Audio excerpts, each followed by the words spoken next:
हातगाव आणि हिमायतनगर दोन्ही तालुक्यामध्ये अंगणवाडी सेविका, अंगणवाडी कार्यकर्ता, मदतनीस यांची मोठ्या प्रमाणात भरती प्रक्रिया चालू आहे आणि शासनाच्या गाईडलाईन नुसार ही भरती पारदर्शक सुद्धा होत आहे.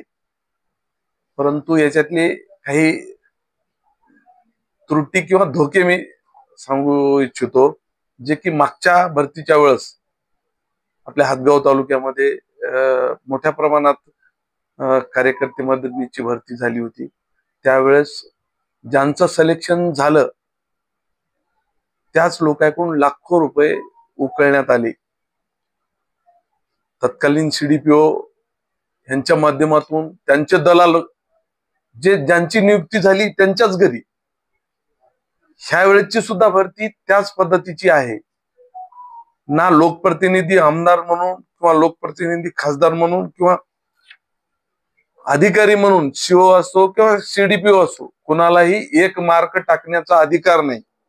म्हणजेच पर्यायानं जे लाभार्थी आहेत, ज्यांनी ज्यांनी अंगणवाडी सेविका, अंगणवाडी कार्यकर्ता यांचे जे अर्ज भरलेले आहेत, त्यांनी कुठेही कोणाकडे कोणाला फोन सुद्धा लावण्याची गरज नाही. ज्यांना जास्तीचे गुण मिळतील त्यांचं सिलेक्शन ऑटोमॅटिक व्हायला, परंतु ज्यांचं सिलेक्शन ऑलरेडी व्हायला त्यांच्याकडूनच त्यांना निरोप पाठवून तुमचं काम आम्ही करायलो, असाच मागच्या जे वेळेस घडलं त्याच पद्धतीनं यावेळेस सुद्धा घडू शकते. म्हणून आपल्या मार्फत हातगाव आणि हिमायतनगर मधील ज्या ज्या लोकांनी अर्ज भरलेले आहे त्या सर्व अर्जधारकांना, ज्या कॅन्डिडेटना त्यांना विनंती आहे की नियमानुसार तुम्हाला कोणालाही फोन लावण्याची सुद्धा गरज नाही. तुमचं ऑलरेडी काम, तुमची सिलेक्शन झालेलं आहे, जे हायेस्ट आहे ते. आणि परत परत मी सांगतो की अधिकारी आणि पदाधिकारी कोणालाही एक मार्क सुद्धा देण्याचा यावेळेस अधिकार नाही. त्याच्यामुळं आपण कोणाकडे जाऊन विनाकारण ऑलरेडी तुमचं काम झालेलं आहे परंतु तुमच्याकडे पैसे उकळण्यासाठी ते दलाल पाठवित आहेत. कृपया याला बळी पडू नका. आपल्या माध्यमातून एवढंच मी सर्वांना विनंती करतो. त्याचबरोबर ज्यांनी कुणी सीडीपीओ असो किंवा पैसे लाभार्थी असो माझ्याकडे सिंगल जरी तक्रार आली तर मी त्यांना घरी पाठवल्याशिवाय सोडणार नाही. एवढंच आपल्या माध्यमातून त्यांना संदेश जाऊ द्या.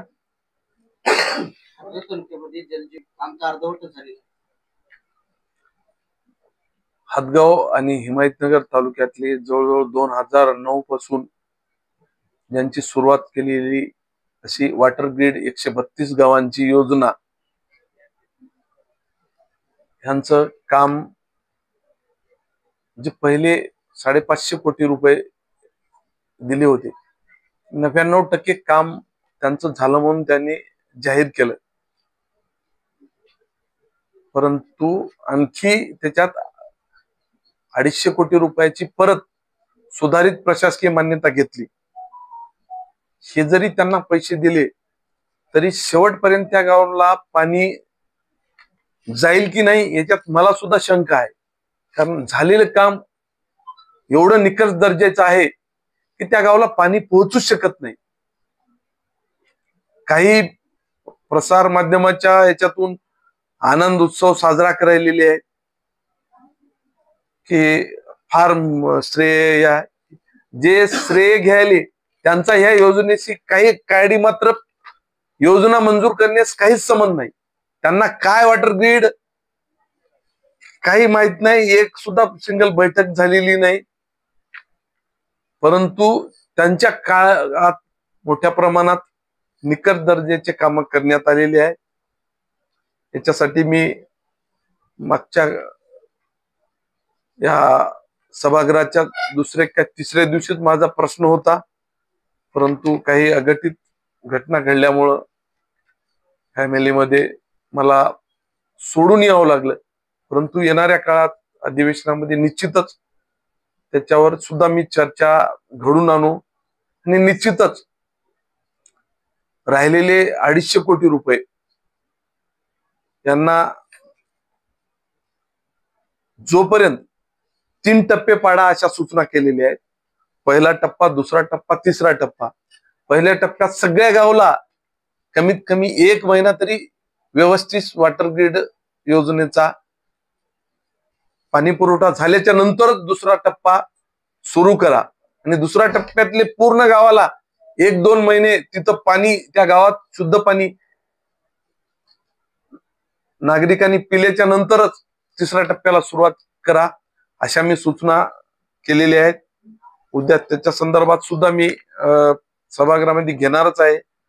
आणि ह्याच्या अगोदरही सांगितलं की आतापर्यंत कुठल्याही गावामध्ये सगळे रस्ते खोदून टाकलेले आहेत, त्याच्यावर कॉन्क्रिटीकरण करून दिलेलं नाही. एक अर्धा फुटावर पाईपलाईन केलेली आहे. ती पूर्णला पूर्ण पाईपलाईन उकरून काढण्यासाठी आपणाला येणाऱ्या काळामध्ये काम करायचं आहे. अशा बऱ्याच गोष्टी आहेत. निकट दर्जाचे पाईप ते हे तर आणखी पुढचाच विषय राहिला, परंतु हे केलेले काम सुद्धा व्यवस्थित पद्धतीचे नाहीत. आमचे शहर प्रमुख बबनरावजी माळोदे साहेब यांनी असाच वॉटर ग्रीडवर शब्द काढला तर त्यांच्याकडं मानहानीचा कोर्टाकडून नोटीस सुद्धा त्यांना बजावली गेली. म्हणजे एखादा जर हे दर्जाहीन काम होत असलं तर ते अशा प्रकारची वागणूक त्या लोकांनी दिलेली आहे. त्याच्यामुळं यांच्यावर कठोरात कठोर कारवाई तर करणारच आहे. संबंधित एजन्सीवर गुन्हे दाखल करून त्यांच्याकडून परत पूर्णच्या पूर्ण पाईपलाईन ही पूर्ण वॉटर ग्रीड जवळजवळ 800 कोटीची उखडून टाकून परत चांगल्या क्वालिटीचे पाईप काही ठिकाणी आणि त्याची डेप्थ जे अंदाजपत्रक आहे त्याच्याप्रमाणे करून घेऊन परत एखादा सिमेंट रस्त्याला कुठली लोकलची रेती वापरली तरी ती जमिनीत असते काम, परंतु एखाद्या पाणी पुरवठ्याच्या योजनेला जर हीच रेती आपली कयादूची किंवा पेनगंगेची जर वापरू लागलो माती मिश्रित, तर निश्चितच ते टाकत टिकल का? टाक्याला भेगा पडतील, त्याच्यातून पाणी गळती लागेल. हे प्रकार भविष्यात आपल्याला समोर येणारच आहे ज्या वेळेस हे पाणी व्यवस्थित चालू होईल त्यावेळेस. म्हणून हे सुद्धा त्यांच्याकडे मी की जेणेकरून एजगीची किंवा गोदावरीची तरी रेती वापरण्यासाठी त्यांना सूचना केलेली आहेत. आणि अशी कुठं जर लोकलची रेती वापरत असतील तर ती सुद्धा कार्यकर्त्याला सूचना दिली की तात्काळ तिथं तुम्ही जा. सरपंचांना सुद्धा नागरिकांना सुद्धा काय पुढं आपल्याला 132 गावाची ही इसापूर धरणाच्या मृत साठ्यातून आणलेली योजना आहे. त्याच्यामुळं पुढं आपल्याला ह्या गावासाठी पैसे मिळणार नाहीत. म्हणून नागरिकांना सुद्धा तेवढ्याच, आणि पिण्याचा प्रश्न अतिशय जिव्हाळ्याचा महत्वाचा आहे. पुन्हा याच्यावर पैसे आपल्याला कुठल्याही सरकारकडे मागता येणार नाही. म्हणून नागरिकांना, सरपंचांना, गावातल्या सर्वांचीच जबाबदारी आहे की ह्या कामावर आपण लक्ष ठेवणं गरजेचं आहे. ह्याच्यावर कुठल्याही ह्या कामावर एखादा तांत्रिक अधिकारी कधीच कोणाला, तुम्हाला सुद्धा म्हणजे आढळून आलेला मला तरी वाटते दिसत नाही. म्हणून त्याच्यावर तात्काळ चांगले जे की टेक्निकल लोक नेमून क्वालिटीचं काम करून घेतलं तरच भविष्यात आपल्या हातगाव आणि हिमायतनगरच्या 132 गावाला पाणी मिळणार आहे. नसता पाणी मिळणार नाही. पूर्ण या 800 कोटी रुपयाचं आतापर्यंतच्या वाटोळ झाल्याशिवाय राहणार नाही. आणि जनतेला पैसे खर्च करून एवढे मोठी रक्कम सुद्धा पाणी मिळणार नाही. ह्याच्यासाठी मी उद्याच्या ह्याच्यामध्ये सुद्धा माझा औचित्याचा मुद्दा हो का अर्धा तास चर्चा याच्यात विषय आहेत. आणि याच्यासाठी मी 100% चांगल्या क्वालिटीचं काम करण्यासाठी प्रयत्न करणार आहोत. गावातली कामं चांगल्या तुम्ही बघा ना, तुमच्या घरासमोरून ज्यावेळेस खोदकाम होते ते किती फूट त्याची खोली असाय पाहिजे. जनरली कुठली पाईपलाईन 3 फूट असते, ही 3 फूट व्हायली का? तुम्ही एवढ्याला कॉन्क्रीट खोडून त्याचा पैसे घ्यायले, पण तिथं कॉन्क्रीट टाकायले का?